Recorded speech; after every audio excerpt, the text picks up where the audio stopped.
Hi Franklin, how you doing? Hope you got your blue and gold on this Franklin Friday. This message is going to be about the grading system that we're going to be using during remote learning. Something has been sent out by Mr. Logren, the Assistant Superintendent for Curriculum and Instruction.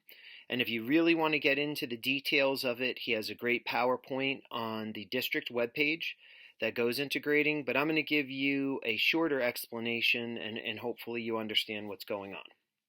So, we've been getting questions about, what's happening with third marking period? How come there's no grades, no changes, nothing being added into third marking period?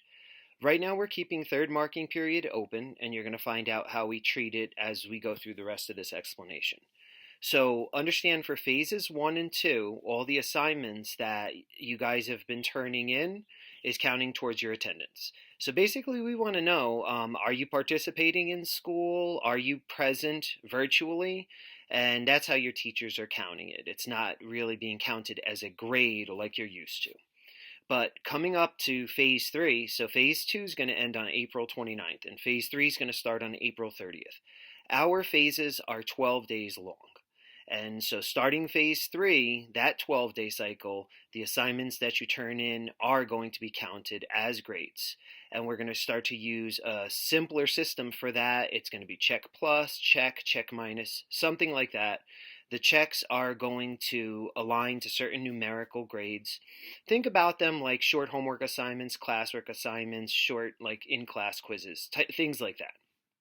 So all of those check marks will then be averaged together to create a phase 3 average at the end. That's a bigger grade. So, assuming that we don't have school the rest of the year, what we would keep doing is we'd keep going through those phases. So, there'd be a phase 3, a phase 4, a phase 5, and a phase 6.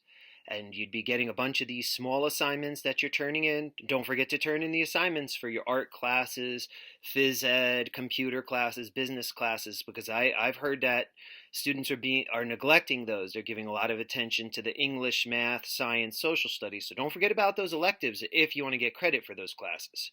So you would get a phase 3 average, a phase 4 average, a phase 5 average, a phase 6 average. And it's the grades that are accumulated from all those checks, check minuses, check pluses, hopefully lots of check pluses. And then phase 3, phase 4, phase 5, phase 6 will all get averaged together for a marking period 4 grade. That's how your marking period 4 grade will be determined. Then we're going to take that marking period 4 grade, which will be a bigger numerical grade. Hopefully it's something in the 90s. And then that's going to go back to third marking period and count as 2 test grades for third marking period. And it'll be averaged in with whatever you did for a third marking period before remote learning started. So we had 4 to 5 weeks of classes and assignments for third marking period. The fourth marking period grade will be counted as 2 test grades for third marking period, be averaged in with whatever else you had for third marking period, and then you'll have your third marking period grade, and there'll be a fourth marking period grade, and then we could average marking periods 1, 2, 3, and 4, 25% apiece to get your final grade for the class. So I will put together a little letter with some bullet points to explain this further. I hope that this enlightens you a bit so students, parents don't get concerned if you don't see anything happening with third marking period right now.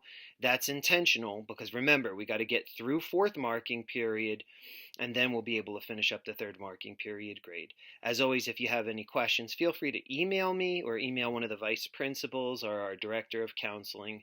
Thank you very much. Like I said, I hope you wear blue and gold on Fridays. You got to make that a part of who you are if you're a true Franklin warrior. Every Friday is a Franklin Friday.